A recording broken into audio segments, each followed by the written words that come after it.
The future of U.S. global innovation relies on access to STEM learning for today's student.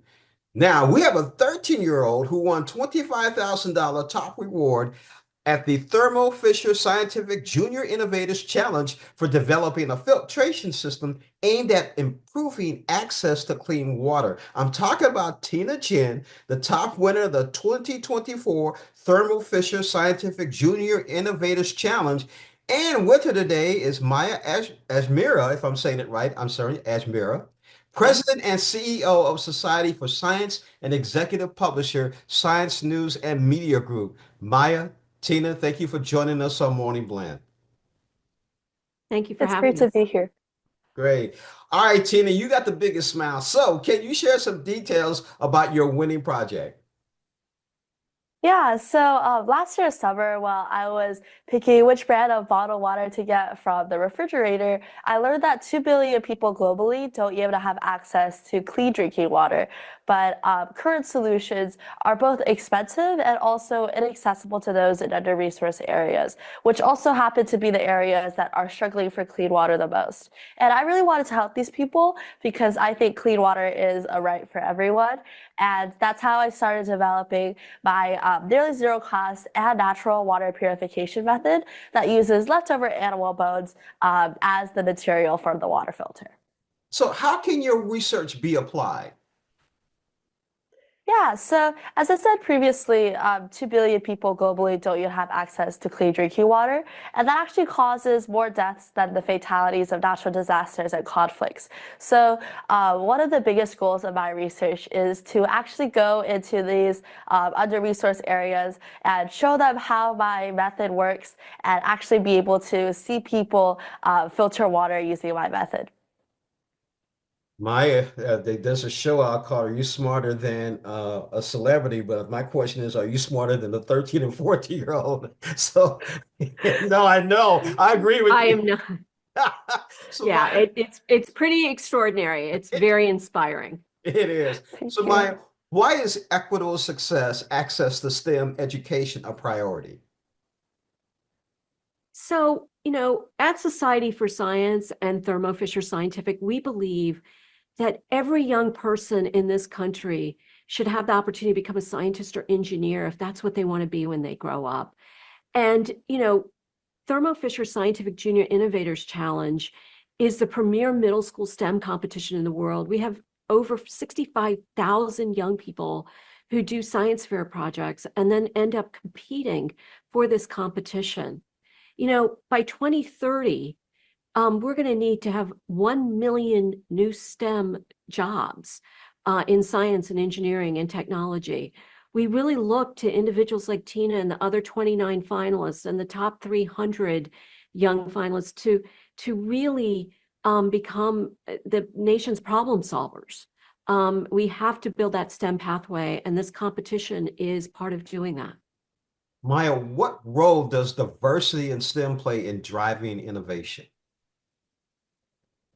Well, my belief is that every young person from rural America to urban America to whatever your background is plays a role in solving a problem, whether it's in your community or whether it's something global like climate change or getting to Mars someday, right?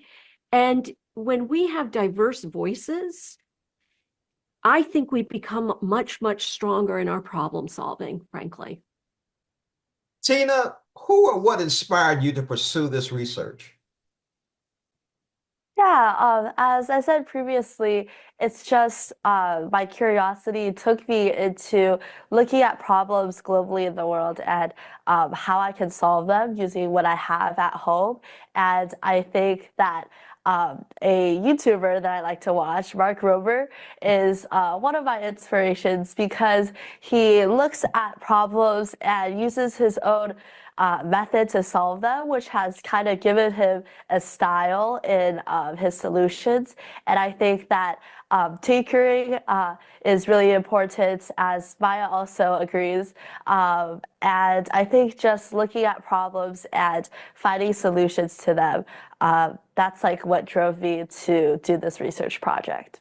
So, Tina, what challenges did you face during your research and how did you overcome them?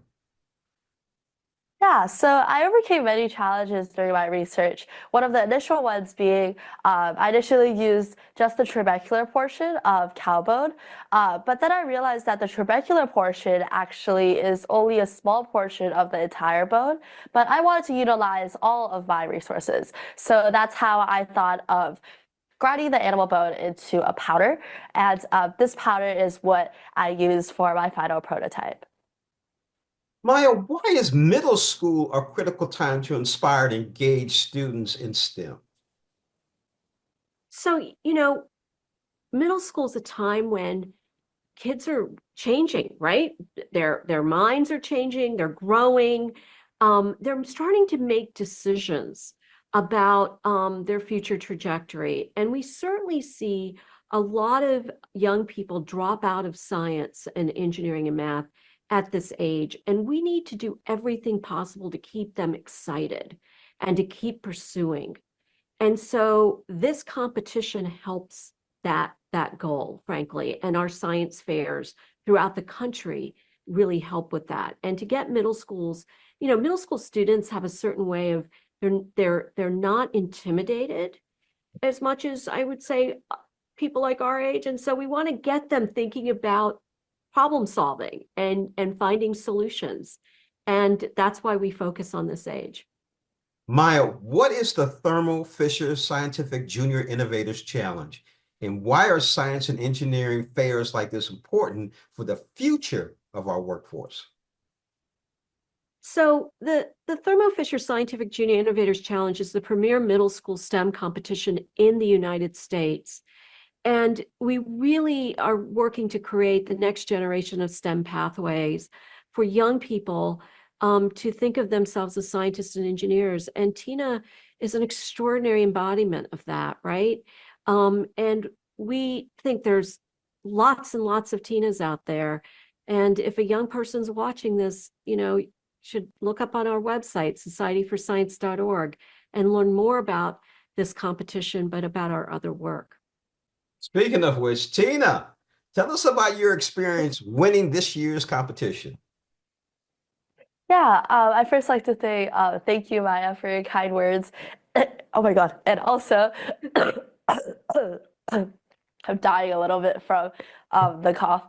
And also, during the finals week, it was actually more of like a collaboration with the other finalists because it was actually like working together with my team, for example, the Orange team, and the project judging was actually really fun as well. And I think the whole experience was really enjoyable and also really fun. And I also learned a lot of stuff at the same time.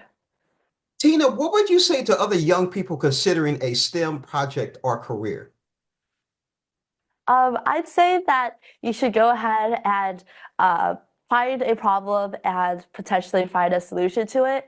If anyone is willing to find this magic medicine that can get rid of a cough, please do, because I need that right now. And also, just like finding a problem and using what you have around you to solve it is really important, I think. Maya, why are out of school learning experiences like science and engineering fairs so impactful? Well, competitions like the Thermo Fisher Scientific Junior Innovators Challenge, where students participate in challenges involving subjects like coding and environmental science to biotech, help students discover the wide array of possibilities across STEM fields and show them that everyone belongs in STEM and it's just not a subset of society. Where can we go to learn more about the Society of Sciences programs? I would encourage everyone to go to societyforscience.org and they can learn more about the Thermo Fisher Scientific Junior Innovators Challenge and learn more about Tina's project, as well as the 29 other finalists. More than importantly, what Tina said about going there and working together, I guess that's something we could really use over the next 6 months here in the US. I've been speaking with Tina and Maya about this project. Thank you so much for joining us on Morning Blend. Maya, you need to do something for the adults. Thank you so much for having us. Thank you, Thank ladies. you. Thank you.